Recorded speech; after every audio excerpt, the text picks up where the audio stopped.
একটা নির্বাচনী যাত্রাপালার আয়োজনের মধ্য দিয়ে যেটা করেছে, ৭ই জানুয়ারি নির্বাচন হবে না, ফেলানীর লাশের আয়োজন হবে। এই লাশের আয়োজনকে আমরা ঘৃণাভরে প্রত্যাখ্যান করছি। ৭ই জানুয়ারি নির্বাচন হবে না। ৭ই জানুয়ারিতে ২০ কোটি মানুষের লাশ সীমান্তে ঝুলে থাকবে। ৭ই জানুয়ারিতে কোনো নির্বাচন হবে না। অমিয় দাসরা স্বাধীন বাংলাদেশের হাজার হাজার নাগরিককে হত্যা করার উল্লাস করবে। ৭ই জানুয়ারি কোনো নির্বাচন হবে না। শহীদ ফেলানীর লাশের মতো ২০ কোটি স্বাধীন নাগরিককে, ১২ কোটি ভোটারকে লাশের মিছিলে সামিল করবার আয়োজন করা হচ্ছে। ৭ই জানুয়ারি কোনো নির্বাচন হবে না। ফেলানীর মতো স্বাধীন বাংলাদেশে সীমান্তে আহত করে হত্যা করে ঝুলিয়ে দেওয়া হচ্ছে। ৭ই জানুয়ারির ফেলানী দিবসে আমার স্বাধীনতা সার্বভৌমত্বকে নিহত করে হত্যা করা হচ্ছে। ৭ই জানুয়ারির নির্বাচন তাই নির্বাচন না। ফেলানী দিবসের এই জাতীয় আয়োজনে নির্বাচনের মধ্য দিয়ে এই অবৈধ সরকার বাকশালীরা বাংলাদেশের স্বাধীন নাগরিকদেরকে বলতে চাচ্ছে, আমি তোমাদেরকে ওই নিহত ফেলানীর মতো করেই ট্রিট করি। তোমার লাশ ঝুলবে কিন্তু আমি নির্বাচন দেব না ভালোভাবে। ওই ফেলানীর লাশের মতো করে আজকে বাংলাদেশের স্বাধীনতা সার্বভৌমত্ব কাটা তারে ঝুলে আছে। ওই ফেলানীর লাশের মতো বাংলাদেশের জাতীয় স্বার্থ আজ কাটা তারে ঝুলে আছে। ওই ফেলানীর লাশের মতো বাংলাদেশের ২০ কোটি মানুষের আশা আকাঙ্ক্ষা ফেলানীর লাশের মতো ঝুলে আছে। ওই ফেলানীর লাশের মতো করে সারা বাংলাদেশ আজ এক অবরুদ্ধ কাজায় পরিণত হয়ে গেছে। এই দায় বাকশালের, এই দায় আওয়ামী লীগের। তাই দেশবাসীকে বলছি, ৭ই জানুয়ারি হচ্ছে আগামী বাংলাদেশের ৫০ বছরের শত্রু মিত্র নির্ণয়ের দিন।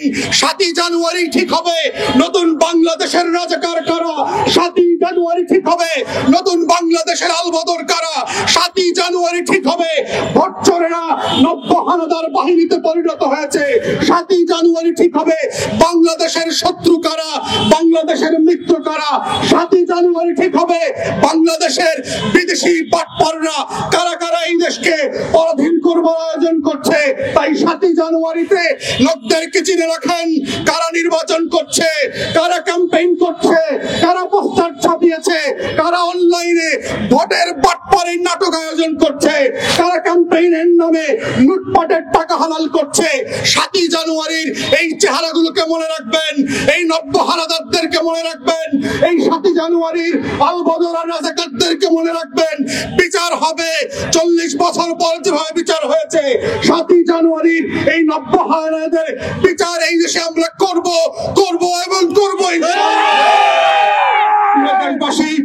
আপনারা দেখেছেন স্বরাষ্ট্র মন্ত্রণালয় থেকে একটা চিঠি জারি করে তারা বলেছে যে পুলিশকে ভোটের ক্যাম্পেইন করতে হবে। পুলিশ কি আওয়ামী লীগের বাপের টাকায় চলে?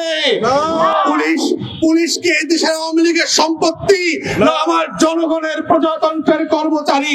কার টাকায় চলে? গণভবন থেকে আওয়ামী লীগের ৩২ নম্বরের অফিস থেকে পুলিশের টাকা দেওয়া হয় না রাজস্ব ভবনের কর আর ভ্যাটের টাকা দিয়ে তাদের বেতন দেওয়া হয়? পুলিশ কারো বাপের সম্পত্তি না।